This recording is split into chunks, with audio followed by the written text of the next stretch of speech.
Okay.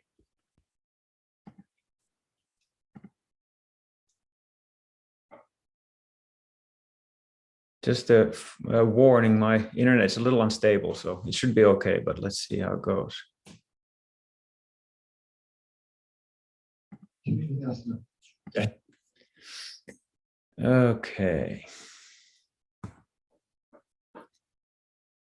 Om Jnanatimirandasya Jnanandjana Salakaya Chakshurun Militam Yena Tasmai Shri Gurave Namaha Shri Chaitanya Manobishtam Stabitam Yena Bhutale Swayam Rupa Karamahim Darati Swaparantikam Vandeham Siguro Siyutapara Kamalam Sigurun Vaisnavamscha Sirupam Sagrajatam Sahagana Raghunathan Vitam Tam Sajivam Sadvaitam Savadutam Parijana Sahitam Krishna Chaitanya Devam Sri Radha Krishna Paran Sahagana Lalita Sri Visakam Vitamscha Namo Bhakti Vinodaya Sachidananda Namine Gaura Shakti Sarupaya Rupanugavrayate Vandeham Sri Ramakrishna Bhaya Charana Sakko Sukaro Paramanando Sundaro Subala Priyo Nama Cintamani Krishnas Chaitanya Rasa Vigraha Purna Suddha Nityamukta Vinatvan Nama Namino Shri Gauriya Vaishnava Guru Parampara Ki Jai Shri Param Gurun Ki Jai Shri Gurudev Ki Jai. All right, well, welcome everybody. Matthew came after the pronouns. Welcome. I have the great honor of kicking off this March batch of talks that are going to be happening around, or like are going to be concentrated or focused on the holy name and Mahaprabhu and Navadvip and so on. So I am the first in line here, and it is a great honor. And I'm going to be talking on Harinama Cintamani, which is, of course, a book of Bhakti Vinod about chanting the pure name. And I feel completely, definitely completely unqualified to talk about such a high topic as the Suddha Nama. Obviously, at this stage, I'm nowhere near that myself, but you know, the theoretical knowledge is there, and by the mercy of my Guru Maharaj and the Purvacharyas, I hope that I'll be able to say something relevant. If not, at least I can purify myself by engaging in this kind of exercise. But Harinam Cintamani, I would like to say a couple words about the world situation and how that relates to us as sadhakas, basically. I've been watching, like probably everybody in the world. I've been, watching some of the footage and seeing the horror of war in Ukraine, and my heart goes out to all the Ukrainian civilians and the soldiers. But I thought about it more, and really, it's my heart also goes out to the Russian soldiers and even Putin himself, because really, it's just an intense example of how we get covered by material conditioning as spirit souls in the world. I mean, like you think about what Putin is doing to himself, not only to like thousands of people, only because of the greed and whatever anarthas are in his heart that makes him behave in such a crazy way. He's really paving himself in the future, and they're just obeying orders, and they do these horrible atrocities for no good reason, really, when you think about it. And so that's where I really came to, is that really everybody's sort of a victim in this situation, because we're just like driven by our ignorance and the material covering. And as angry as it makes me when I see these footage of like children shot to death or something like that, and as much as I like to punch Putin in the face on one level, then when I try to look at the situation through the Shastra, then it makes me really understand that it's just really a terrible situation for anybody involved. And I was further try to really think about how, like, spirituality is supposed to be relevant to our lives at every step, at every moment. It's not just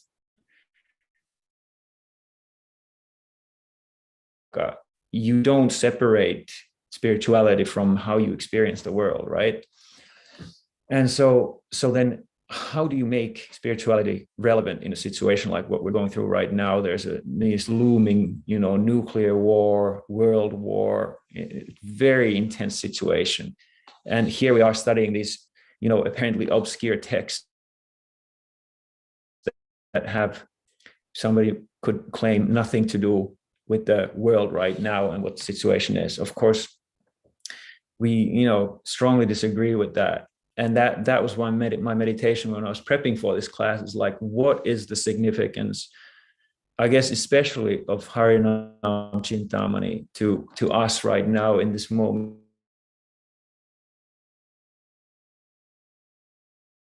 Or might not, but anyway, what is the significance? And when I thought about it, I really came to the conclusion that one of the core points of Harinam Cintamani is that there's no real shelter anywhere else than in Harinam, or in the name of Krishna, in the world, because any other type of shelter or power or Shakti or whatever you try to shelter yourself with from bad things or suffering or pain, it's only a partial shelter, and it doesn't give you the ultimate shelter. And really, the Harinam Cintamani is all about trying to forge our faith in that direction, that actually the name is the only thing that is like the conclusive, all-encompassing shelter for us. And then we'll go into how that is exactly. Like, of course, we can't just make a statement like that and assume that people buy it without, truly understanding how it actually is true. And so that's really, I think, how the scripture and Harinam Cintamani and what we're doing in these little gatherings is extremely, extremely relevant to what's going on in the world right now, at all times also. It's not just now, but people tend to say that religion is this like crutch that you pull out of the closet when things get tough. And unfortunately, materially motivated religion tends to be like that. But that's like real spirituality. I guess you could say that you try to use any situation to evoke those feelings of dependence on Krishna and Krishna Nam. So if you're doing well, then you feel gratitude that things are going well. If things get tough, like they're getting tough right now, then you take it as a reminder that there is no peace in the world. Like, and I guess that's another point. I think I'm going to close with this, excuse me, this, intro, whatever it is, with this thought that in the West, since the Second World War, it's been like unusually peaceful, and like it's a complete anomaly in terms of world history. But because we're born into it, and that's how I think all of us here, all of us, none of us lived through a war. And so we have this idea that that life is always progressive, that like humanity is progressive in this linear way, that things are constantly getting better and better. And it came to me when I thought about it yesterday that I think the basis of that paradigm, and really a myth, is that science and rationality move in that way. And so we in the West, we've really come to base our lives on science and rationality. And so we've imposed the same structure, it seems to me, to life overall, that actually, if we live a scientific and rationally centered life, it's going to be linearly progressive. And that, of course, is one of those examples where a paradigm kind of subsumes the whole of life and simplifies it to the point where reality doesn't conform with that paradigm anymore when things like this happen. And so I think as devotees, it's very useful for us to try to understand how we also, since we live in this society in the West, how we are permeated by that kind of thinking, that things are constantly getting better and better. Because I'm not a historian, but as far as I know, the little I've looked into it, I don't think there is any other culture that has that kind of idea. And especially in the Hindu culture, there's this idea that things, just like nature, constantly progress, and then they start degenerating, and then they collapse, and then they get reborn, and instead of this linear idea. And so it's for Westerners, since we have this paradigm, this myth of constant progress, and that's what life is supposed to be, that things always get better and better and better, it's really crushing for us when stuff like this happens, what's happening right now. It seems like we're being thrown back like 200 years to the 19th century, jostling of empires or something. But my feeling is that things just move in cycles, and it's very unfortunate what's happening, but that we have to really question that idea that things are getting better, like progressively like that. And I think one thing I did want to say is, although I was emphasizing that the only shelter is a holy name, and really the material world is sort of like designed to be a place of suffering, said over and over again via scriptures and the Bhagavatam and stuff. Nonetheless, we as devotees are compassionate by heart, by nature.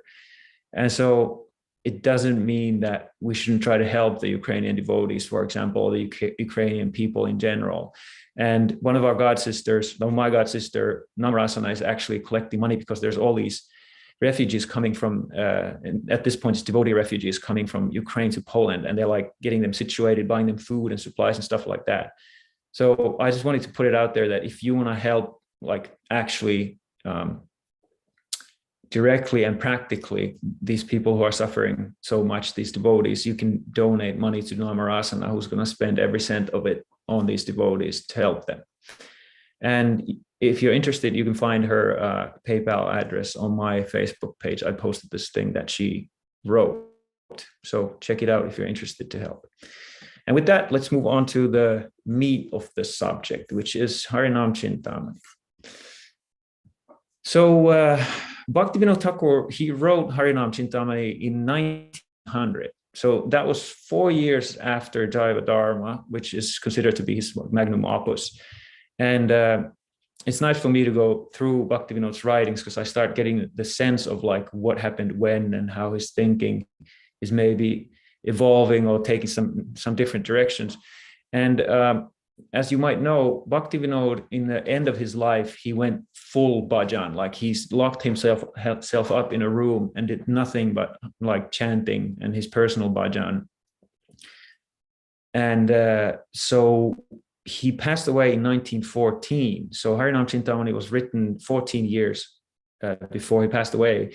And I can't remember exactly at what time Bhaktivinoda isolated himself and started doing that nirjan bhajan, or like solitary bhajan or spiritual practice. But you can see from Jiva Dharma to Harinama Cintamani, it's getting more internal. He's focusing only on chanting, whereas in Jiva Dharma, the section I'm going through right now with you guys, he's really talking a lot about how does bhakti relate to the normal world and varna, shram, and caste and history and all these things.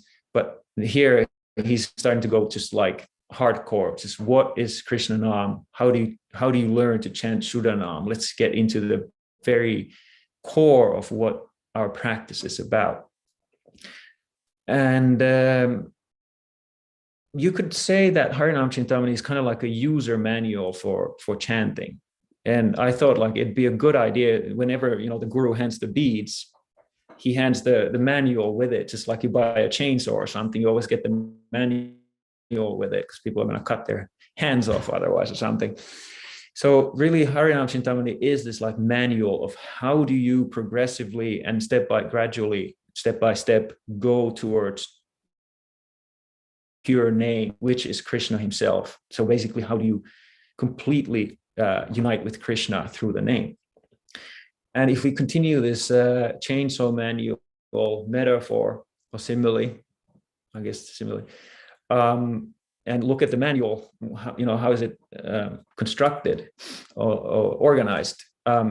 There's the introduction, and then that you could kind of like call, like in the manual, there's this like blow-up picture of if you buy that chainsaw, it's this blow-up picture that shows all the different parts blown out from each other. So you get this whole sense of what the thing is about. So that's what Bhaktivinoda is doing in the introduction. He's kind of talking about the theoretical framework, Sambandha Gyan, to understand what we're involved in here and what is the framework for Harinam. What is it all about, really? The second chapter is accepting the name. And that's all about like eligibility or like how the name comes to people and how they take it up. And in our chainsaw manual, you could say that that's the, warnings about who should be using a chainsaw. Like it's not for kids, for example, and don't do it when you're drunk, What does the name come to a person? And the third chapter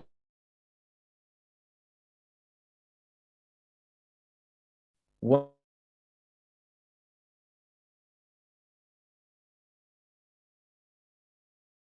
a completely new devotee, or not even a devotee, but when you get the agyata sukriti, or the kind of like pious impressions in your heart that you're not even aware of from a devotee, how from there you go through the different stages of chanting and end up in the, and it's all about chanting in the right way so that you avoid certain things and try to purify your consciousness. So that again in the chainsaw manual could be something like, the precautions, like you should, wear the goggles and do it right so that you don't end up hurting yourself. And then the kind of like the meat of the book is the 10 offenses. He dedicates one chapter for each 10 offense. And it's really like kind of saying like try to avoid these things because they're going to bog down. And that, of course, in a manual is a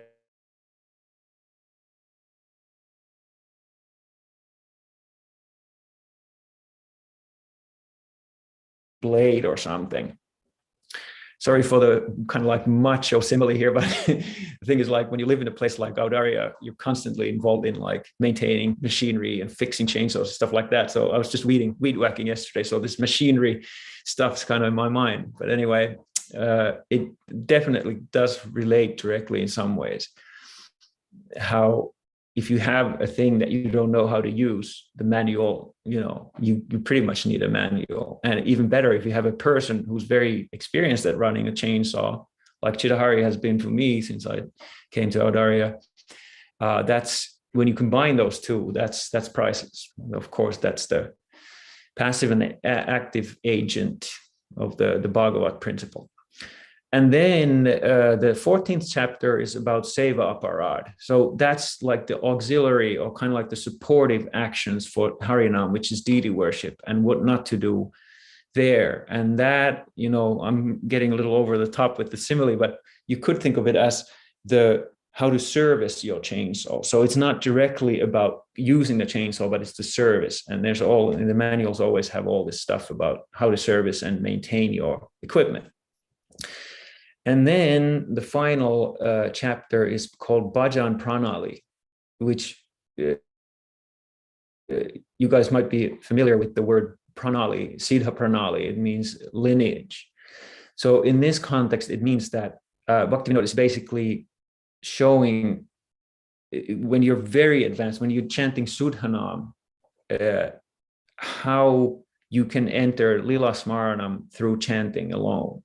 And that's why it's not Siddha Pranali, but it's Bhajan Pranali. You get that highest realization from chanting, and not through this like Siddha Pranali line that gives you the 10, the Ekdas Bhav, it's called, like the 10 different features of your Siddha Deha, or spiritual body.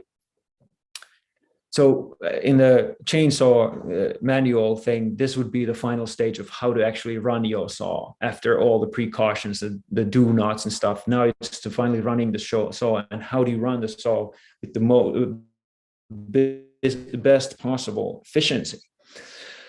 And so that's the breakdown. And I'm going to do maybe 3 or 4 chapters a day. I mean,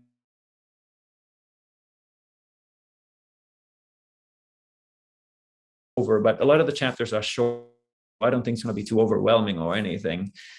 And so today we'll focus on the 2 first chapters. And so the book consists of a discussion between Chaitanya Mahaprabhu and Srila Haridas Thakur, and in Jagannath Puri.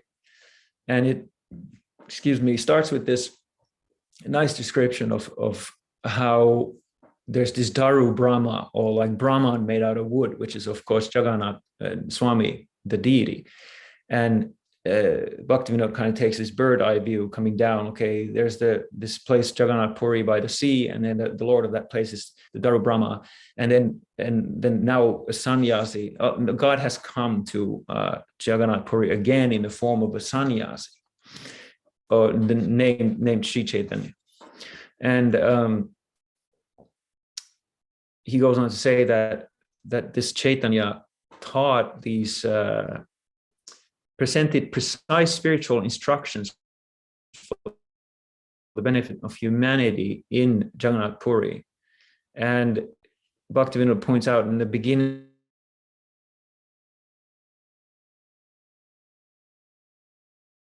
rasa tattva, or the concept of rasa, and through the mouth of Sarvabhauma, he gave the principle of real liberation instead of the Nirvishesh Brahman idea. And through the mouth of Rupa Goswami, he presented the intricate analysis of rasa, or the rasa tattva, or the, like, with, I guess the difference is there that Ramananda Rai, it was like the feeling of rasa, and then Rupa Goswami, it was the tattva of rasa, and of what bhakti, what Shuddha Bhakti is in the heart of it. And then through the mouth of Haridas Thakur, of course, Mahaprabhu taught about the pure name and the full glory of the holy name, and chanting the holy name. So the narration starts with this description of Mahaprabhu showing up at the Bhajan Haridas Thakur's kutir behind, was it Mishra? No, now I'm forgetting. One of the associates, Kashi Mishra, he had a house in Jagannath Puri, and Mahaprabhu asked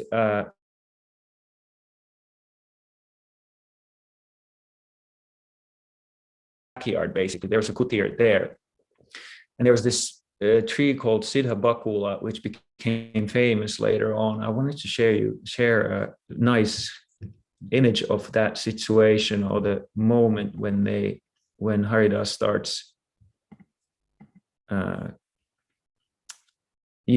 there's Haridas is under, and Mahaprabhu are under the Siddha Bakula tree. And so what happened was Mahaprabhu came, and just after bathing the sea in the morning, he showed up at Haridas's kutir, and he asked about how could the living entities become liberated from the material world in the most easy way.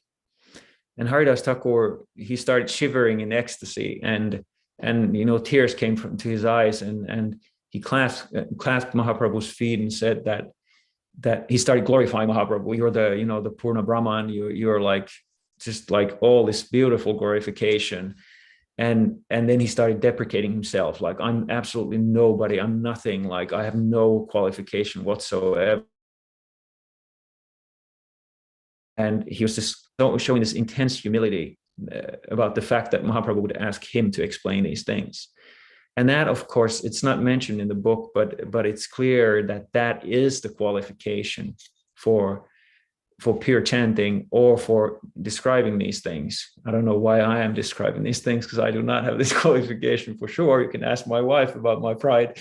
But it's the third verse of Sikshastakam, Trinadapi Sunichana, like the most extreme humility is the qualification to chant the pure name. And Haridas, like, he just gives a perfect unintended example of how qualified he is by this intense deprecation that is not, like my Guru Maharaj likes to say, it's not any like psychological, weakness or something. It's just realizing your actual insignificance or your actual size compared to, the reality, really.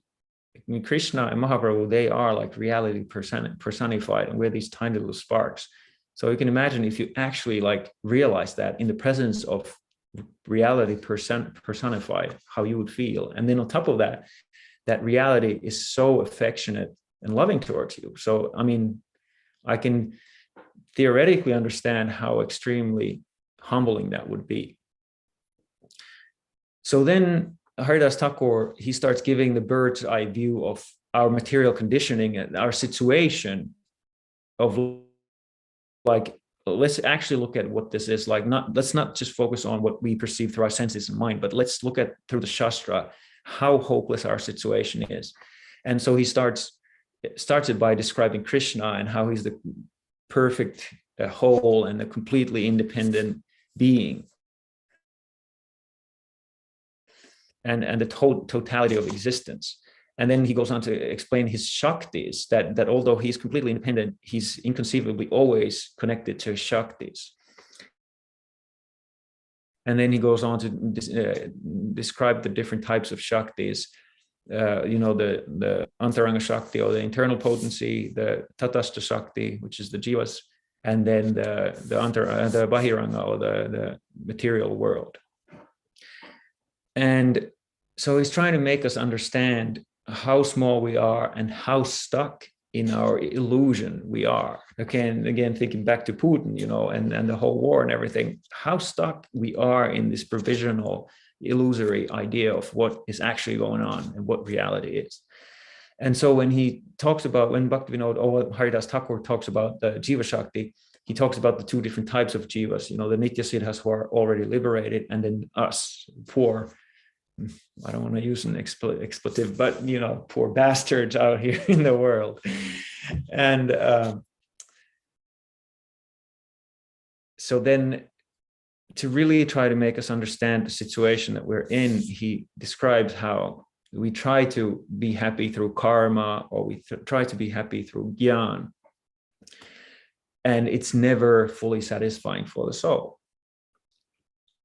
And how we go in this cycle of birth and death for an eternity. I mean, we can't actually conceive what eternity means.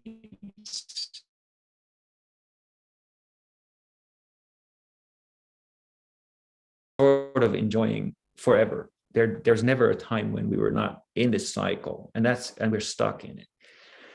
But then he makes a really nice point. He says that, but since Jivas are a manifestation of Bhagavan, which is the technical word is vibhinamsa, this like minute part, we are a sort of one manifestation of Bhagavan, because we're like extensions of Paramatma, basically, in the material world. The Bhagavan remains with the Jivas. That's how Bhaktivinoda worded it, that he remains with the Jivas, and he provides us what we desire. And if we use Harinam to it's Cintamani is the idea. So it's this like touchstone that gives you anything you want, but we want the wrong things. And so if we chant in the context of karma, we get karmic results. If we chant in the context of gyan, we get knowledge.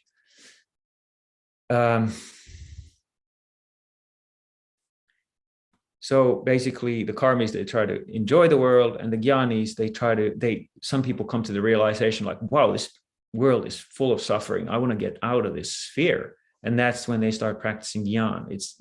It's motivated by this desire to stop suffering.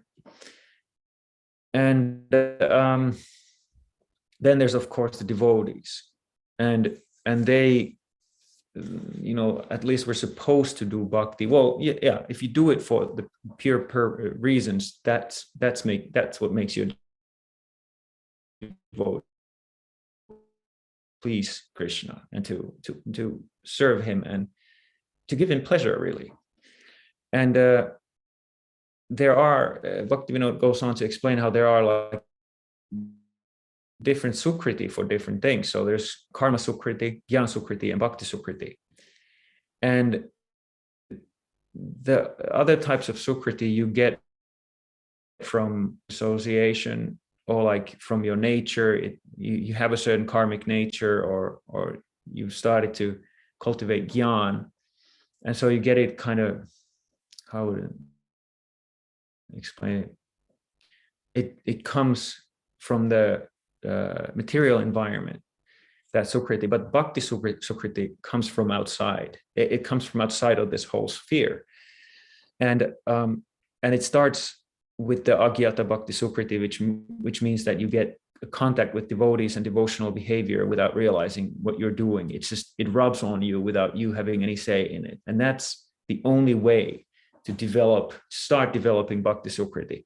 You're not even aware of it. It's completely just grace and mercy.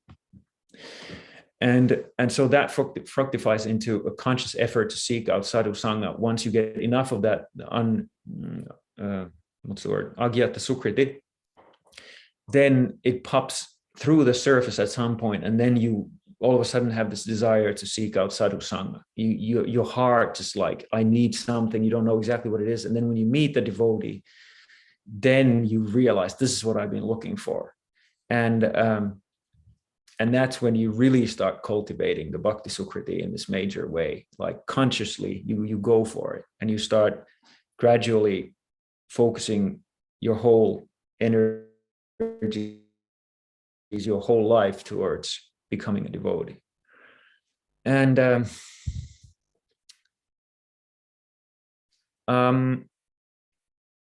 there's a nice point also I want to make.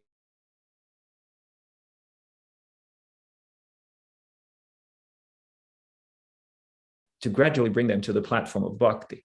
So for example, the karmis, there's this whole, for example, the system of varnashram dharma. If it's centered around Vishnu, the whole purpose of that is to gradually purify oneself, to start having those bhakti samskars for worshipping the Godhead. And then the jnanis, that was a little unclear to me. I got to look into that better, but they also indirectly, Krishna kind of uses the jnanis' desires to start having them come towards him. And so basically what he's saying there is that the only reason that we have come through karma and jnana to Krishna, to bhakti, is because Krishna's desire is in the background. He wants us to come to him. And Bhaktivinoda says that the success of this process of gradually going towards Krishna from these different desires depends completely on the mercy of Bhagavan. And without that, you cannot have a progress towards bhakti. And so then he goes on to explain, Haridas Thakur goes on to explain how these different yugas had different methods of purification. And so Bhaktivinoda uses the same idea that he used in the previous section to say how actually he is indirectly trying to purify the souls to come to him. He says that in Satya Yuga, Krishna first purified the sages by the method of meditation, and then when they were purified, he gave them Suddha Bhakti. And then in Treta Yuga, the purification happened through performance of sacrifice, and then again, once they were pure, then he bestowed Bhakti on them. And then Dvapara,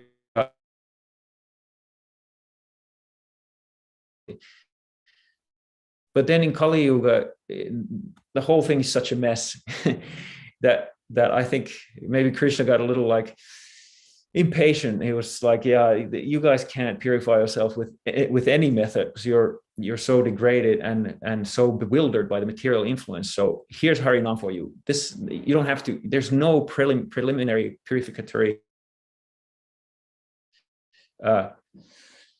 requirements. You pick up Harinam from wherever you're at and you start chanting, and it's the best way of making spiritual progress and actually coming to Krishna in the end. And of course, we're extremely fortunate to be devotees at this time because of that. You know, it's a two-pronged thing. On the other hand, our minds are so tweaked out and disturbed that it's hard to even chant. Even that is hard.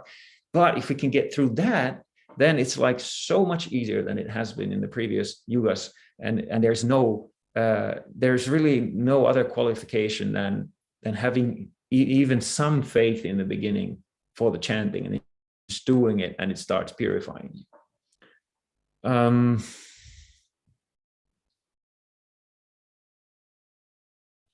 And so basically, Bhagavan himself has actually descended in Kali Yuga in the form of his name. And yeah, I mean, that's a pretty cool idea that you know, we're always like, oh, I wish I would have been alive when Mahaprabhu was here. Or, I wish I would have been here when Krishna was on earth.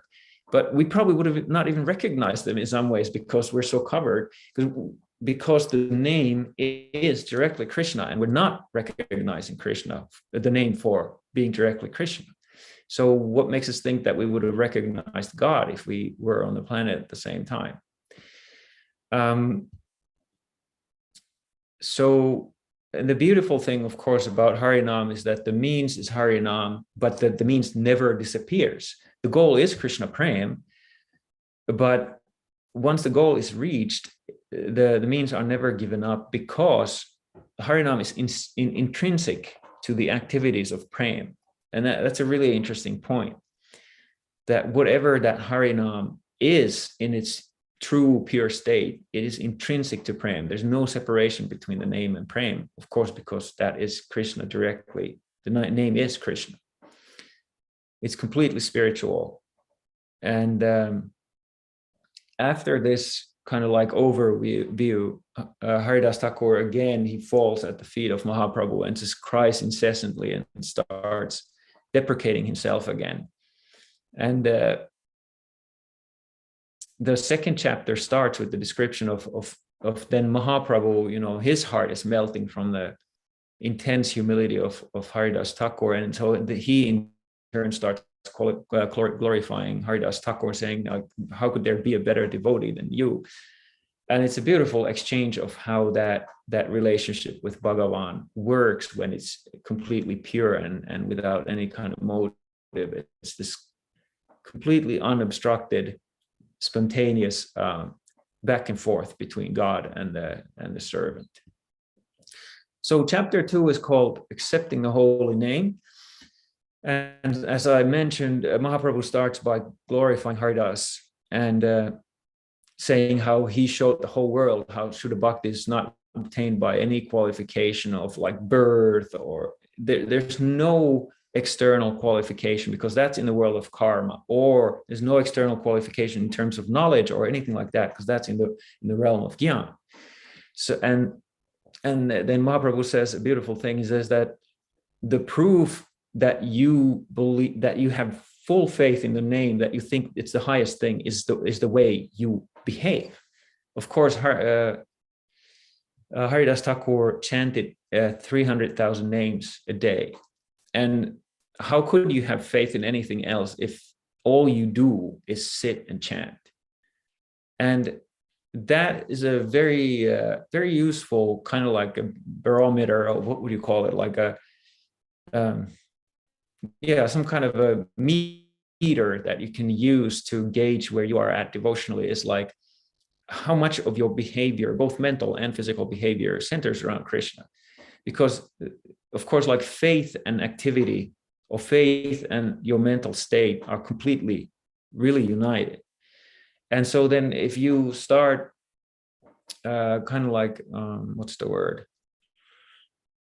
Observing your heart and observing your mental movements, then it's very easy to see how our faith is still very much mixed. It's that if our bhakti is not steady, it means that our faith is a little adulterous, you could say.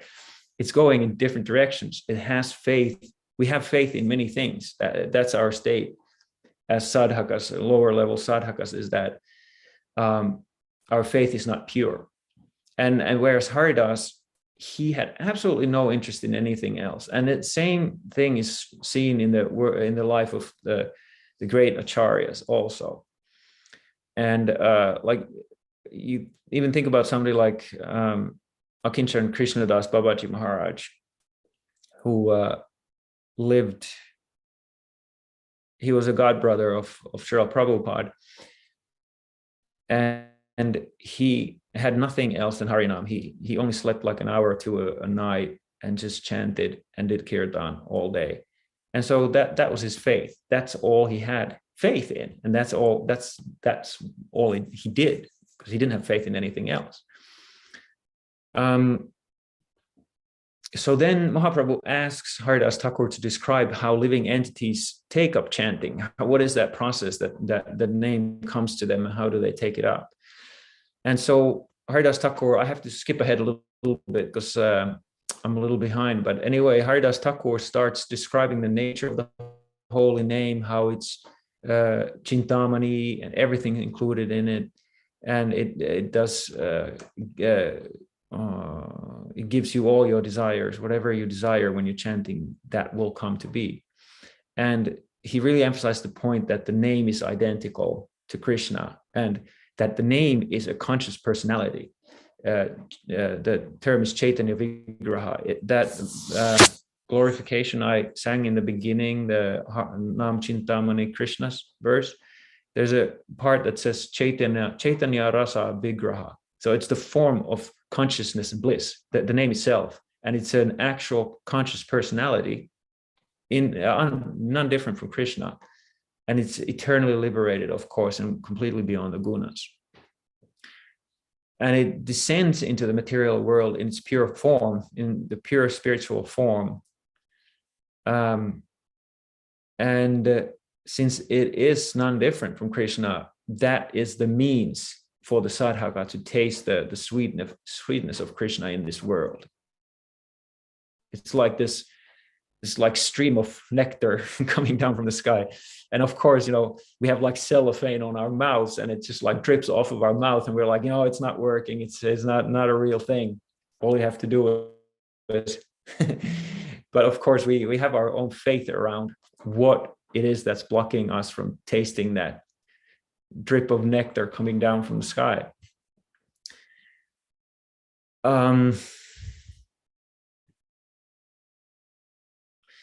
Then he goes on to explain how the name includes everything in it, in terms of there's the form of Krishna in the name, there's the qualities of Krishna in the name, and the pastimes of Krishna in the name. The point is that the name is like the skeleton key. I learned this term from this great speaker and preacher, Tamal Krishnadas.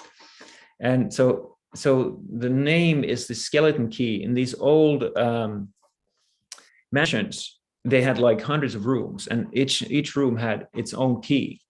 But then there's the skeleton key, the janitor had the skeleton key that would work for each door. So the name is the skeleton key to the guna of Krishna, the qualities of Krishna. It's the key to the form of Krishna. It's the key to the final thing that we're after, which is the lilas, or the pastimes of Krishna. And so everything's included in this name, and it's actually coming to us. And if we just put our full focus on the name, that is the skeleton key for this mansion of Krishna Lila. And so in the material world, there's a clear difference between one's name and all the rest of it, our form and activities and qualities. But the reason for that is that we're in a completely foreign environment right now. Like we do not belong in this world. We are Chinmoy, we're like Satchidananda by nature, and we're in the Asat, Achit, and Nirananda reality, which is completely opposed to our actual nature. It's innate, whereas we're pure consciousness. We're constituted of consciousness. And so there's this stark difference between our name and all the rest of us, whatever we are. And then so we impose this idea on the spiritual realm, and we think that it has to be like that in the spiritual world as well. And that's why it's the impersonal idea is attractive to a conditioned soul, because it seems to be the perfect opposite of what the gaping gap between us and the spiritual world is in this reality. Or we always have the sense of being alienated from our environments, or like that we're like alone or isolated, and then we just want this like complete peace and oneness with our environment, right? But the beautiful thing about Krishna consciousness is that can be had without the cost of your actual personality, or like we don't have to like annihilate our separate sense of self, but it's not separate in the way that we feel separate and alienated, obviously, in this material world. It's this complete unity. Like Bhaktisiddhanta Saraswati used to always make the point that the lila happens on the platform of Achinta Advaigyan, which is the non-dual consciousness. So we should be careful not to think of the Krishna lila as this dualistic thing, like our material existence is. But at the same, it's really like best of both worlds. It's Advaigyan, but we still are personalities in relation to the real person, or the totality of existence. And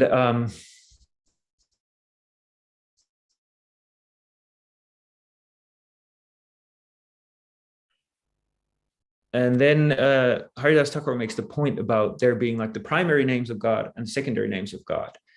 And so the primary names are like Govind, names that relate to Krishna's life and not our life. And that's the definition of Shuddha Bhakti. We're interested in Krishna's life and not selfish interests of what we can get in this world, up in this world. And so the secondary names are more related to our embodiment and our desire to relinquish our embodiment. So like Brahman or like Jagannath, or those kind of names that refer to our relationship to the world in our conditioned state. And he just makes, for us as devotees, we know this already, but it's good to remember that if we want to have that Shuddha Bhakti connection with God, we have to focus on the preliminary names, because all the different names have all the Shaktis and the qualities and the pastimes of the Lord in them. So the name you focus on is going to give you all the rest of it. Excuse me. And then Haridas Thakur goes on to explain the different stages of chanting. And he starts it by saying that the scriptures do say that whoever even chants Harinam once, be it purely or unpurely, they will be liberated. But Bhaktivinoda qualifies it by saying that if you chant impurely, it's going to take some time. But then he goes further on and describes different stages. So of course there are the stages of Nama Aparad, which means your chanting is completely offensive. And as a side point, Haridas Thakur mentions that the offense of thinking of Krishna's name and his qualities and his personality to be two separate things, like the name is one thing and Krishna is another thing. That's one of the biggest apparatus that you can have when you're chanting, because the Mayavadi conception comes from this kind of thinking that the name is just a means to this like impersonal, qualityless Brahman. But we strongly believe as devotees that the name actually has all the Shaktis in the name, and it's completely unlimitedly variegated instead of nirvishesh. And then there's the stage of namabhas, and there's kind of two types of namabhas. I'm going to go into this. There's some that definitions are not totally clear, or they basically, historically, they've used Namabhas to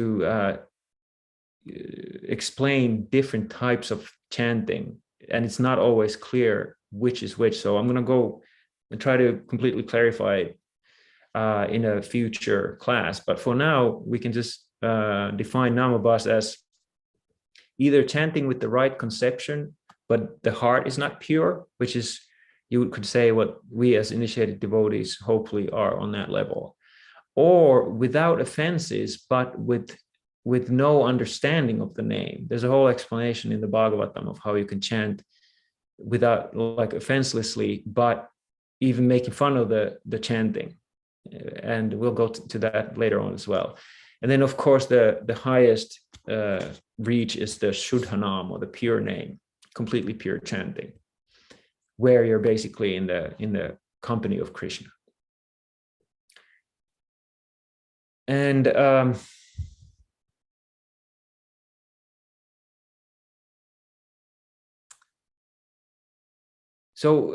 but then Haridas Thakur summarizes that the kind of like the sutra of these teachings is that you have to first of all understand the identity between Krishna and his name, and secondly, you have to chant the principal name of Krishna, not the secondary names, and then third, you have to chant the name devoid of namabhas or nama parad. And at this point, we might be like, oh yeah, well, that sounds great, but how the heck do you overcome the stage of namabhas? I mean, it seems almost insurmountable. And to that, Haridas Thakur responds in a very nice way that I'm going to read a direct quote of. So, in order to overcome namabhas and obtain the pure name, the living entity must serve the genuine guru with great attention. By doing this, the anarthas or impurities in the heart will disappear, and the pure name, endowed with all spiritual potency, will dance on the devotee's tongue. At that time, the devotee will not be able to separate himself from the stream of sweet nectar emanating from the holy name, and he will dance constantly, mad with the sweetness of the name. In great joy, the name will dance, the jiva will dance, and prema itself will dance with the jiva. This will make the whole world, the whole universe dance, and will force Maya to flee. I love this description, especially this part that, let's see, at that time, the devotee will not be able to separate himself from the stream of sweet nectar emanating from the holy name. So basically, at that point, we are completely overcome by prem, and then the whole world is going to explode in this dance party. It says, the way to overcome this is to serve a genuine guru with great attention. And so there are people who think that let's just focus on the chanting, because that is the nama dharma. Like, forget about all this like guru worship and stuff.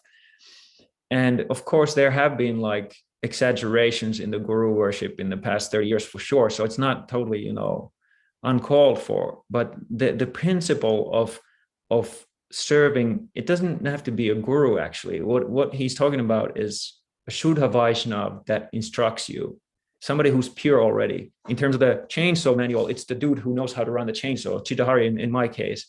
That's what you need to not hack your limbs off. And that's such an important point, and we should not like minimize that point. It's absolutely essential for us if we want to chant the holy name, to be in the association of pure devotees.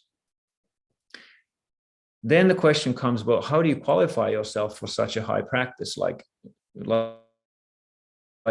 purification gradually? And so if this is the highest thing, then there must be some kind of preliminary requirement so that you can do the highest service or the highest thing. And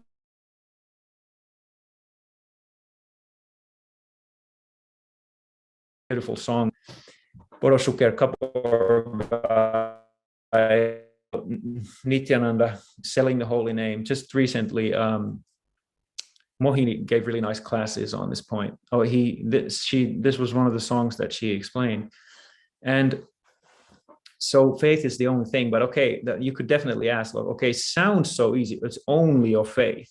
But the thing is, real faith real like faith in Shuddha Bhakti is the most rare thing you could say in the world, because the scriptures mention that out of thousands of perfect jnanis, there might be, or millions, there might be one that has pure faith in Krishna. And out of those people, there's one, millions of those people, there's one. I don't want to rain on your parade here or my own parade either, but this is what the scripture is saying, like out of even those millions of people who have real faith in Krishna, only one will attain bhava, and from there only one of them will attain prem. So it says, it's only faith is required. So this is simple. And it's actually true that if you have a little bit of faith, you can get going. And from there on, you're guaranteed to end up in Golok, because this cannot be stopped. Like the flow of Krishna consciousness, nothing can stop it. The war in Ukraine, nothing can stop it. And so, that you can look at it from 2 points of view. On one hand, it's like, it's actually super easy. You have a little bit of faith. Okay, there's something to this chanting. You start chanting, but to take it all the way to the end, you have to try and transform your whole heart, a complete transformation of your value system and what you actually have faith in the world. Okay, and then to wrap the class up, I'm going to read one more quote because it's very nice also. It goes like this. Therefore, the living entity living in Kali Yuga should constantly and sincerely chant the holy name in the association of Vaishnavas. Though living in the material world, he should spend his life in constant remembrance and chanting of the holy name in the association of devotees, while engaging in all actions favorable to spiritual development and avoiding all actions which are detrimental to spiritual progress. So it seems like so easy. All you have to do is you're always in the association of devotees, constantly thinking of the holy name and remembering the holy name and doing the things that are favorable and avoiding the unfavorable things. But as we all know, it's done for sure. But I guess to end on a positive note after all this doomsaying or whatever you would call it, the thing is, like I mentioned, that there is no stopping this. We are in the flow already. And it's just, it might seem like a long time to us, but in the bigger picture, it's just, I think is it Rupa or Jiva Goswami who gives the example of there being a pack of like rose petals and you push a needle through. And it seems like you go through the whole thing in one shot like that. But those, you could say those rose petals are anarthas, and it's one after another. The needle has to pierce one petal at a time, but it's just like, bam, Shuddha Bhakti like that. I hope that helps. That's all I'm going to say today. And let's see if you guys have comments or questions.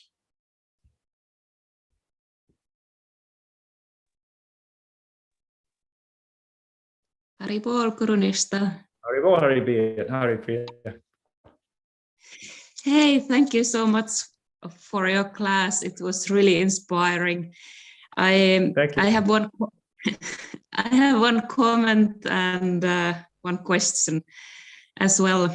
I really liked how you described this discussion and interaction between Haridas Thakur and Mahaprabhu, like how the humility of Haridas made the heart of Chaitanya Mahaprabhu to melt, and then they were glorifying each other, and how it was really like going in both ways. And I just kind of thought that often, at least in my case, when I'm chanting or praying, it seems that I'm often focusing more on what I am saying, but I'm not really like stopping to listen if something is coming actually back. So that's a nice reminder about that. And that nice like that we are not alone in the practice, and that. But then I have a question as well, and it's about the stages of chanting. And so I was wondering that the first stage of chanting, aparadha, we often talk about offensive chanting, but could it also be seen kind of like as a beginner stage kind of chanting, like we are trying but we are failing? And because many of us, we start chanting even before we get even before we get official blessing from our teacher to it, and then kind of with the power of that blessing, we perhaps are able to move to the like practitioner stage, so to say. So how would you comment on that? Yeah, I think it's absolutely true. You like, my Guru Maharaj says that, I forget where I heard it, but basically the thing is that you can't go forward without chanting Nama Parad. Like, you have to start somewhere. So I think you're absolutely right. I think I was a little too narrow in my explanation, and that's the problem with how sometimes Nama Parad and Nama Bas, they get kind of mixed up. And so I definitely want to, I think I'm going to do it in the next class too. I'm going to even make a fancy diagram and everything to really show what, how it's actually broken down. Because you're absolutely right. Like in one place it said, Nama Parad is this completely offensive chanting, but then in another place it's like you have to go through that stage. And I guess one way of looking at it is that we, like, material conditioning is like an offensive state of being in itself from the point of view of like Shuddha Bhakti. But what can we do? Like, that's just the condition we're in. So it is offensive in a way because we actually have all these like selfish desires crowding our hearts, and we impose that on the chanting. Our motivation to chant is not, and you could say that's offensive in itself because it's like the highest thing, and we want some completely like secondary, measly, outcome from it because we're attached to something so much lower than the pure name. But at the same time, like, you could say that Nama Parad is like extremely glorious because and the perfect connection with Krishna. So I think it probably, you can look at it both ways. But yeah, I think you're absolutely right that it's totally necessary, like a totally necessary stage. But yeah, thank you for the question. That was a good question. Anything else?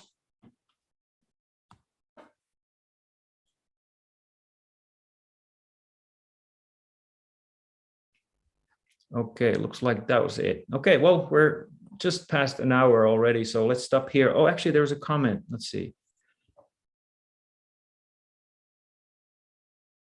Okay, Krishna Kumari wants to donate for the Ukrainian devotees. That's very nice. Excellent. Okay, well, thanks everybody so much for coming, and let's keep this going. And Hari Priya is actually going to be giving a class on Monday around the same topic of chanting. So let's all meet up there again. Okay, Gaur Brahmanande, Hari Bo.